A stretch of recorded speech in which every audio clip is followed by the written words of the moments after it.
सगळा कांदा शेतात 3 एकर होता, त्याला खर्च सगळा मिळून 80-90 हजारापर्यंत झाला।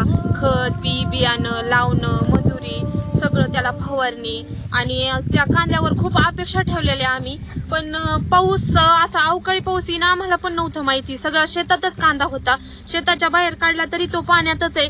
आता आम्ही नेमकं पुढचा खर्च कसा करायचा, परत आता उद्याच्याला पेरणी आली जवळ, त्याचं बी कुठून आणणार, काय करणार, सगळं बंद झाल्यासारखे झालेत आम्हाला रस्ते। आमचा सगळा कांदा अक्षरशः आमची 5 महिन्याची मेहनत सगळी पाण्यामध्ये आहे। कुणाचंही काळीज पिळवटून टाकणारी ही दृश्य आहेत बीड जिल्ह्यातल्या आष्टी तालुक्यातली। शिंदेवाडी गावात महिला शेतकरी सोनाली दरेक यांनी त्यांच्या 3 एकरात कांद्याची लागवड केली। या कांद्यासाठी तब्बल 80 ते 90 हजार रुपये एवढा खर्च झाला। 5 महिने कष्ट करून 300 गुणी कांदा पिकवला, पण अवकाळी पावसानं शेतात काढून ठेवलेला सगळा कांदा भिजलाय। 5 महिन्याची सारी मेहनत पाण्यात गेली। आता हा भिजलेला कांदा कोण घेणार असा प्रश्न या कुटुंबासमोर उभा राहिलाय। लवकरच शाळा सुरू होतील, शाळेची फी भरण्यासाठी पैसा त्यांच्याकडे नाहीये, त्यामुळे पोरांचे डोळे पाणावलेत। शेतात पिकवलेलं सोनं वाचवण्यासाठी या चिमुकल्यांची ही केविलवाणी धडपड सध्या सुरू आहे। मुलीची शाळेची फी भरायची होती, मुलं सारखी रडतायत, आता आमच्या शाळेची फी कुठून भरणार। आमची तर अपेक्षा होती की आम्ही कांदे विकून त्यांची फी भरूत, हे करूत, पण आता सगळे कांदेच रानात माती झालीये, तर त्याचे नेमकं पैसे तरी कसे येणार आहे, त्याला भाव तरी कोण देणार आहे, कोणी घेणार नाहीये। सगळ्या कांद्यांची आता अक्षरशः डोळ्यासमोर माती झालेली आहे।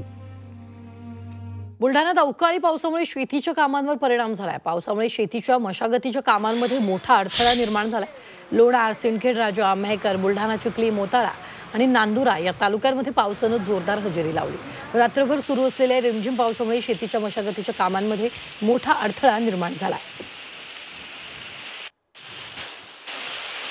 यवतमाळमध्येही अवकाळी पावसाचा भुईमुगाच्या पिकाला फटका बसलाय। भुईमुगाच्या पिकाला बुरशी लागल्यानं शेतकऱ्याच्या हातातील पीक वाया गेलंय। अवकाळीमुळे भुईमुगाचं पीक वाया गेल्यानं शेतकरी चिंतेत आहे, त्यामुळे शासनानं त्वरित पंचनामे करून नुकसान भरपाई देण्याची मागणी शेतकऱ्यानं केली आहे।